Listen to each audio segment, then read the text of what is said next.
This is Pleiku, 250 miles north of Saigon, the air base that was ripped by Vietnamese communist guerrillas.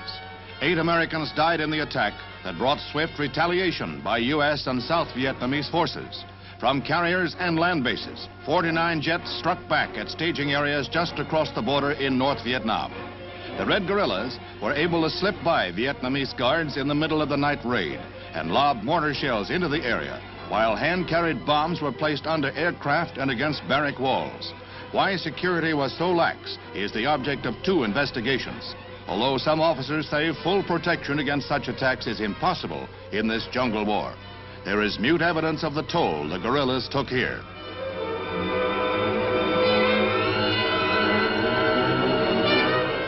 First official word of the retaliatory attacks comes from Secretary of Defense Robert McNamara in a briefing for newsmen. The map shows the relative position of 3 carriers attached to the 7th Fleet, as well as the 3 U.S. bases that were hit by the Viet Cong. This is what followed. Immediately following the attack, U.S. representatives in Saigon met with representatives of the South Vietnamese government. They jointly agreed that joint retaliatory action was required.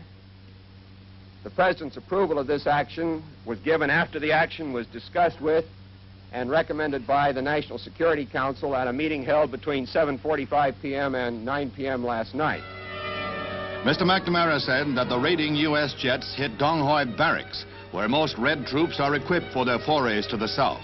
In the first raid, land-based planes were forced back by the weather, but the carrier jets completed their strike with the loss of 1 American plane. Later, photo reconnaissance flights proved that much of the staging area had been completely destroyed. The confrontation between the Reds and the West was the most critical since the Gulf of Tonkin incident last summer, when the U.S. replied just as swiftly to North Vietnam PT boat attacks.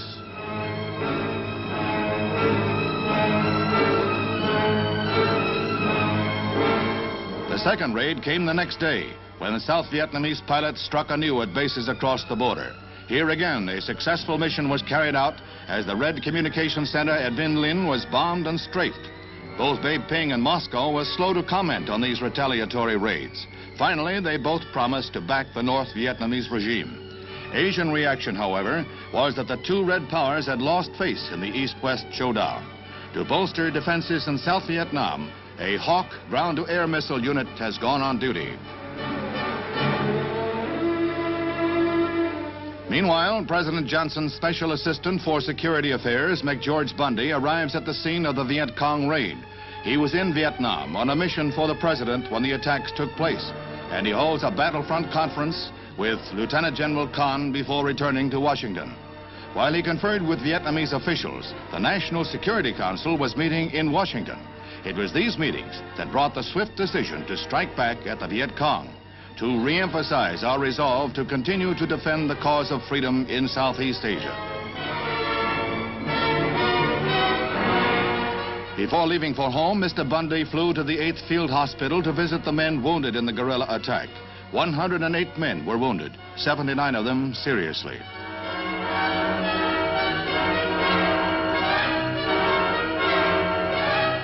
Mr. Bundy was to say later that he found morale high among the men, a factor that the President says our enemies always underestimate.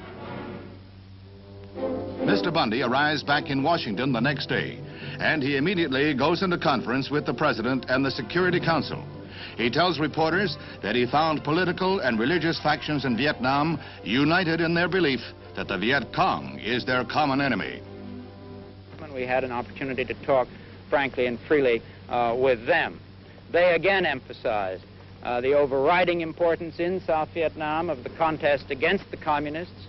They emphasized, as the political leaders had done, the importance and their own dedication to, the importance of and their dedication to the task of forming a stable and effective political society under a stable and effective government in that country, a view which, of course, we share.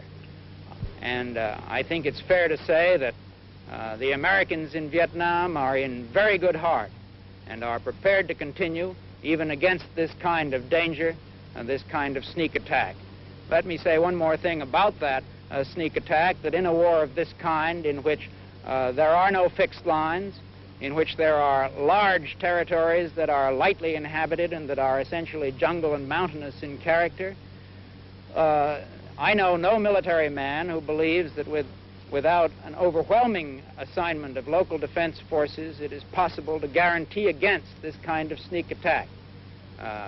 This is the sort of thing, and all Americans in the area know it, with which we simply have to contend while we prosecute in company with the government and people of South Vietnam a contest against communism which is of the highest importance to our national interest.